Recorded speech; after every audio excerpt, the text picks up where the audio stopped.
ये स्वच्छता का जो काम है महोदय, बहुत महत्वपूर्ण काम है और मनुष्य के जीवन से जुड़ा हुआ है।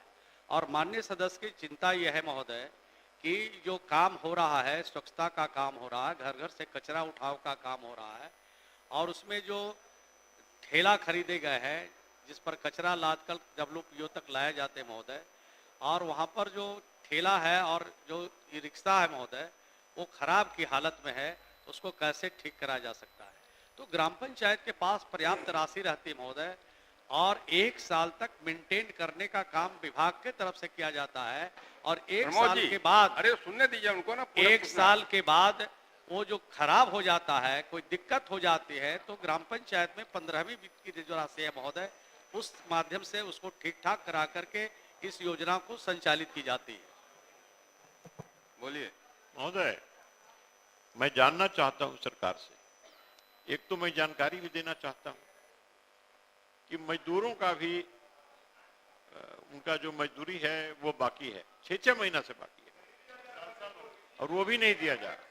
एक दूसरी बात, ये इसका पूरा इसकी समीक्षा करा के क्या सरकार पूरा समीक्षा करा के इस मामले में जांच करा करके ठीक से उसका मेंटेन नहीं, तो आखिर किसने ये लापरवाही किसने की, इस सब का पता करके, और इस योजना, ये बहुत सुंदर योजना है और इससे बड़ा फायदा होने वाला है, भविष्य में बहुत लाभ होने वाला है। माननीय मंत्री, तो इस पर जरा गंभीर होकर सरकार इस पर कैसे मैंने माननीय सदस्य के पूरक प्रश्न के उत्तर में मैंने कहा है महोदय कि 1 साल तक मेंटेनेंस का काम और जो हमारे स्वच्छता कर्मी जो काम करते हैं उनको हम 1 साल तक मानदेय का भुगतान करते हैं महोदय, और 1 साल के बाद जो ग्राम पंचायत है, ग्राम पंचायतों के माध्यम से उनको भुगतान करने का निर्देश दिया गया महोदय।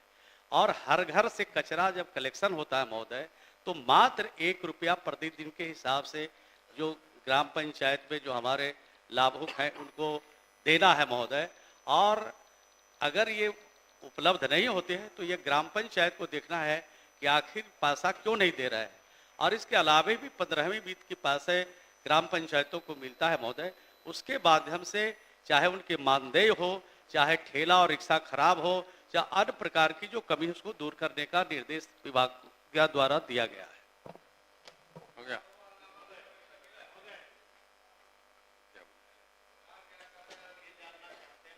मंत्री जी से महोदय, इन्होंने कहा कि प्रखंड को ये जिम्मेवारी है कि रिक्शा कब बनेगी। हम ये जानना चाहते हैं कि सरकार के संज्ञान में है कि कितने पंचायतों में प्रखंड के द्वारा वह रिक्शा का रिपेयरिंग कराई गई है, और क्या सरकार को संज्ञान में है कि वह जो रिक्शा चलाने वाले व्यक्ति थे और वह जिनको साथ में जो उसको कचरा उठाने वाले थे, कितने वर्षों से उनको पेमेंट नहीं मिला है, ये हमको सिर्फ बता दिया जाए।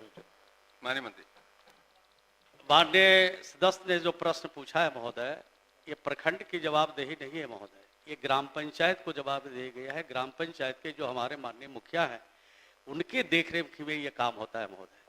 और माननीय सदस्य के संज्ञान में अगर कोई जानकारी है कि अमुक के व्यक्ति को मानदेय का भुगतान नहीं हुआ, जो स्वच्छता कर्मी हैं, और अगर ये जानकारी देंगे तो 15 दिन के अंदर उनको भुगतान करा दिया जाएगा। और ऐसी जानकारी अगर कहीं, हमको तो जानकारी है कि हमने निर्देश दिया है कि 15वीं वित्त की राशि से सबको मानदेय का भुगतान कराना है। अगर भुगतान नहीं हुआ है तो उसकी समीक्षा भी करेंगे और 1 महीने के अंदर उसको भुगतान करने का निर्देश कड़ाई के साथ पालन करने का भी निर्देश देंगे। महोदय, हो गया। एक सिर्फ एक महोदय, हो गया। महोदय, माननीय मंत्री जी ने कहा है किसी एक व्यक्ति का नाम बता दीजिए।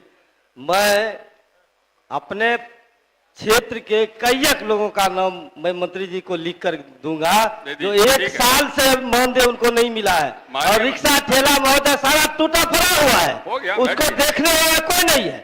ये बहुत अच्छी योजना माननीय मुख्यमंत्री जी का था, गांव की साफ सफाई हो रही थी, लेकिन 1 साल से ये बंद है महोदय। ठीक है, माननीय मंत्री जी ने बैठिए। माननीय मंत्री जी ने सुनिए, माननीय मंत्री जी ने बड़ा स्पष्ट कहा है, अगर कहीं से भी कोई जानकारी आपके पास है, किसी का भुगतान नहीं हो रहा है, कोई कठिनाई है, तो माननीय मंत्री जी को लिख के दीजिएगा, तुरंत कार्रवाई करेंगे, इसके बाद बोलने का सुविधा नहीं होता।